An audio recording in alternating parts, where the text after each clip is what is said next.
when I tell y'all that I'm coming on here looking a hot mess, I apologize for my appearance. But, you know, this video has to go up.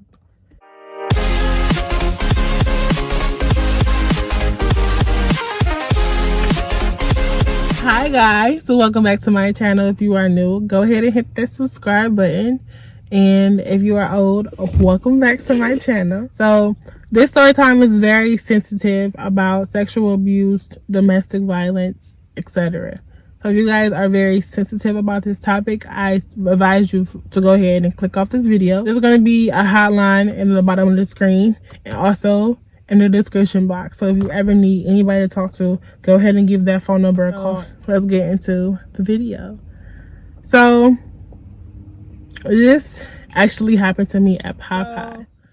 In total, I was at Popeyes for about 3 months. I want to say 3 months and a half. And when this incident happened, I was there for about a month. So I wasn't really an opener. I was just a regular employee at this time. And my schedule was usually to come in by 9 to 5. Sometimes even 10 to 5. But at this specifically day, I came in at 9. And I was a cashier, so I would either work on the cashier register up front or even on the drive-thru. But where my GM put me was on the cashier up front. And we're going to call this GM, we're going to name her Tiffany. We're going to name the actual guy who harassed me, we're going to name him Ash. We're going to name him Ash because his elbows was hella ashy. And he stank, so he was Ashley. I said Ashley. He was ashy and he stank, so we're gonna name him Ash, okay? But my manager, who actually helped me through the process, we're gonna name her Cat. We're gonna name her Cat because she was short, tiny, and she was feisty as hell. So Cat. So we got Tiffany, Cat, and Ash. So Tiffany was my GM, and I feel like throughout the whole entire time of me telling her what happened, I feel like she wasn't even like, I feel like she didn't even care because she showed no interest. Like, she showed as if, you know, I don't care about what the hell happened. I just want you to show up and do my job and do the job until you leave. That's just how I got a vibe from her, as if, you know, she didn't even care about anything. He was tall, dark-skinned, skinny as hell, and ugly. Completely ugly. He had hella tattoos. Like, he had tattoos on his neck, tattoos on his arms, some even on his chest. How I know he had it on his chest? Because he would wear his shirt, and his shirt would not be buttoned. Like, them boys would be wide open. So you can see what he had on his chest. So don't be coming at me at the comments. Just want to point that out. So when he first came in, I want to say he came in around 10 o'clock. This is before the sandwiches had came. So before the sandwiches had came back, Popeyes was like very slow. Like, at my location, it was extremely slow, y'all. Like, we wouldn't get busy for real until 3 o'clock. When 3 o'clock hit, that's when a lot of people would show up. But it was, for the most part, it was just slow. So 10 o'clock hit, I seen this guy walk in, and he was dressed as a Popeyes member, but I never seen him before. So when he sat down, I automatically knew he was a new employee. So he asked me if Tiffany was there. I'm like, yeah, let me go grab her for you. I went in the back, told Tiffany, you know, you had somebody who's out here waiting for you, and I think he's a new employee. She said, okay, I know who you're talking about. I'll be there in 2 seconds. Tiffany will always be like, okay, give me 2 seconds, y'all. 2 seconds. And it took her forever. But that's a little fun fact about what the hell she was always saying to me throughout this whole entire thing. Give me 2 seconds. Give me 2 seconds. No, girl. Do it now. Right now. So when I told her about him being out there waiting for her, I actually went back out to the lobby and started to clean the glass. Now, there's a glass that was separating the customers and the employees. So I guess if anything happens, the customers or employees cannot touch each other, so they would have that glass there to protect what if situations, I guess. So I'm cleaning that glass, so if anybody come in, the glass will be nice and clear. People can see right through it, it's nice and clean. And as I'm cleaning that glass, he's asking me questions about me. The guy, Ash, he's asking me, how long have I been working here? How do I like it? What do guys usually do when she hire them? I'm telling him, the basics about the job. We just having a regular conversation. People actually start coming in. He was being trained, but still like doing the kitchen stuff, like still cooking. And he was doing pretty good. I will say he was doing his job for a while. And throughout the day, he's flirting with me, yeah, I'm 6'1". I think he was probably 6'3". He was taller than me though, but he was hella skinny. Like, I could just push him and he would fly. Like, that's how skinny he was. But he's flirting with me, and I'm like, okay, I'm not interested. I'm telling him I'm engaged. I'm happy in my relationship. I don't want to talk to you. That's basically what I was telling him. That's what I was telling him. I'm in a relationship. I'm going to stick with the guy I'm with. I'm not going to talk to you. That's what I was telling him. And he just was not listening. He was just ignoring everything that I was telling him. So a few months go by, and the same thing is happening. He's still flirting with me. And one time he even told me he thought I was his ex. Like, he said the very first day he saw me, he had to keep looking at me because he thought I was his ex. He was like, my ex is so beautiful. You even look better than her. Like, don't compare me to no other female. Please don't. I'm me and only me. Just like any other woman in this world, they are them and only them. Please do not compare me to anybody else but me. One Pacific day, we had this freezer, which was right next to the fryer. In this freezer, we kept fries, pies, and shrimp.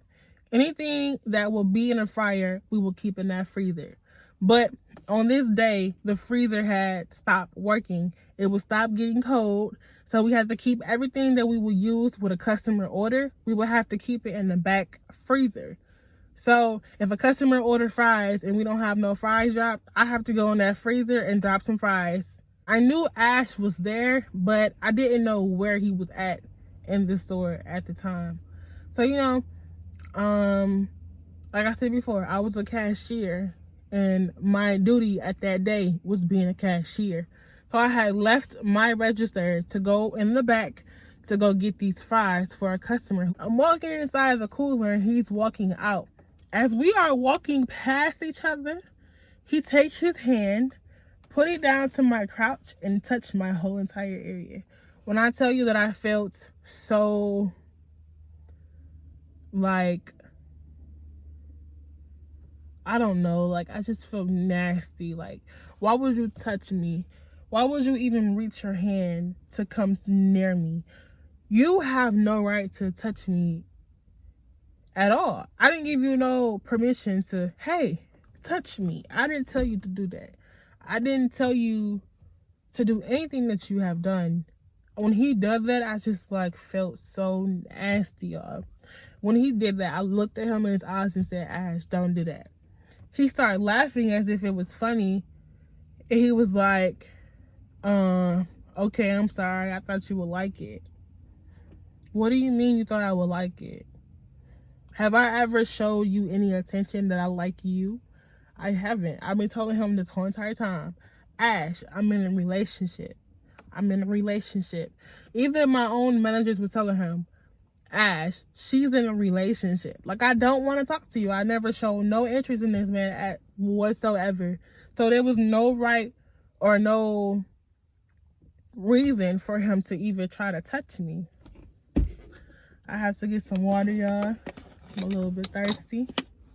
Give me 1 minute. As soon as that happened, I went to my manager, Kat, and I told her, me, you, and Tiffany have to have a conversation about Ash. And she was like, what happened? And I told her what happened. She was like, tell Tiffany now.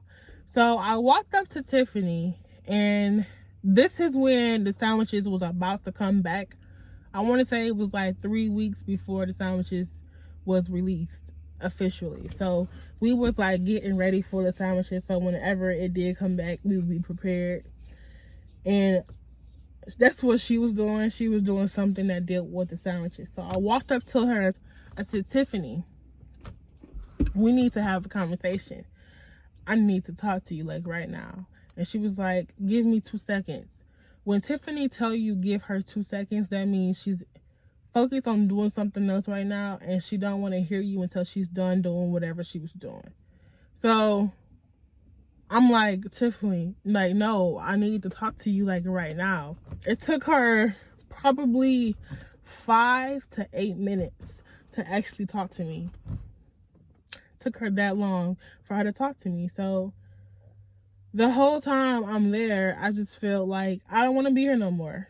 I don't want to be here no more. I don't feel safe here. I don't feel comfortable here. I feel very, very like disgusted. And I'm 20 and this guy is about 34, 33. This guy is an older guy. Like I said before, I'm in a relationship. What don't you understand? I'm in the relationship. So after about those 5 or 8 minutes, Tiffany actually went outside and talked to me. But before that happened, I guess Ash heard me tell Kat that I needed to talk to her about something. And he came up to me. I'm making these customer fries. I'm putting them inside of a bag. And he came up to me and was like, hey, by the way, I didn't mean to touch you there. I meant to touch your stomach. But you just told me back there that you thought I would like it. So that means that you actually meant to do what you thought I would like. That's bull. Don't tell me you didn't mean to do that when you really did. That's bull. So,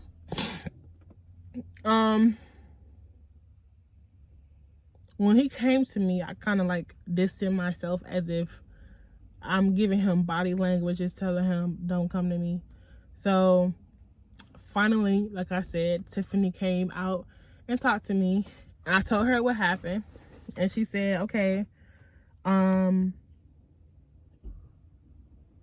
she's not going to say nothing about that day because she don't want to make me feel uncomfortable or make it feel weird. And then I'm like, what do you mean you don't want to make it feel weird or awkward? I'm already feeling like I'm unsafe. I'm already feeling disgusted. I'm already feeling like I don't want to be here. And you telling me you don't want to make it feel awkward by you telling him what the fuck is he doing? That makes no sense to me, Tiffany. I'm sorry, it does not. So when that all happened, I texted my boyfriend. He was the first person I actually texted. I think I actually called him. And I'm like, baby, like, I just been sexual harassed. And he was furious, bro. He was furious. Then I called my mom and told my mom what happened. She was like, you know, call the police because you should not be there. Call the police. And I didn't want to call the police. Like, I was actually scared to call the police because it's just like anything can go wrong, because there was no proof stating that he actually did that to me, because in the area that he did it, it was no cameras. He did it inside the cooler, and inside the cooler they don't have no cameras. The boy would freeze, you know, it would be cold, it wouldn't work. So he was very smart with what he did, whatever, you know, what he did to me. And I'm like, you know, I can't prove it. So I can't prove it. I can't just call the police saying this guy harassed me. I gotta have proof. And I didn't have no proof. So I was like, you know, what's the point of me calling the police for? There's no point of me calling the police. So he was still there. Like, after that day happened, After he did what he did, he was still living there. I said living. He was still working there. And everybody was working as if nothing happened. And I was forced to work with him. I was forced because I didn't have another job, so I couldn't just leave. He did end up getting fired because he was very abusive. You could tell. He threatened to beat Kat behind because she cussed him out because he wasn't doing his job properly. Like I said before, Kat was the manager at the time, so Ash was an employee just like me. We were just regular employees. So whatever Kat told him to do, he was supposed to do it. And he was not doing whatever she told him to do. That's why she got cussed out by her. So he was calling her out of her name, telling her he was going to beat her up and everything. And Tiffany actually heard what he said. And that was her reason that he gave her to fire him. I wanted to share this story because, like I said, you don't know anybody's story. Anybody can be going through this, and if you are still going through this, I'm going to leave a hotline number at the bottom of the screen, like I said before, or in the description. So if you need anybody to talk to, you can go ahead and give the number a call. Okay, so if you are new, go ahead and hit that subscribe button. If you are old, go ahead and hit that like button. You know what I mean? Give this video a thumbs up, and I will see you guys on my next video. Bye.